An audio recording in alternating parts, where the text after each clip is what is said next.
شریف پڑھنی ثم یسلم سرا فی نفسی حین ینصرف عن الیمین،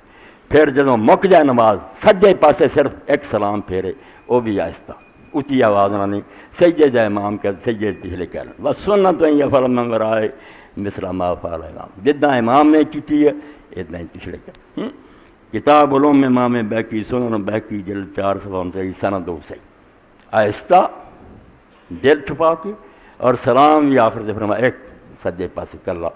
کوئی دو سلام نہیں۔ امام ابن قیم فرماؤں 10 تو دے قریب صحابہ کرام ہیں جنہوں نے آکھا ایک سلام ہے، تے دو کہنے والا ایک بھی نہ جمیا۔ صدیاں بعد امام ابراہیم نخعی نے ہمیں جی نماز کی بیل لایا تو لوگ لگ پہ پڑھن، تے عبداللہ ابن مبارک نے کہا جنازے دو نماز تے سوائے جاہل ڈبل کیا کہ میرا جاہل ہوگا جڑا کہوں گا، اتنے بھی کوئی روایت آتی ہے کہ حضور نے یا صحابہ نے کہی 2 سلام کہ سنت جڑی ہے پیروی کرو، یہ نجات بہتری ہے۔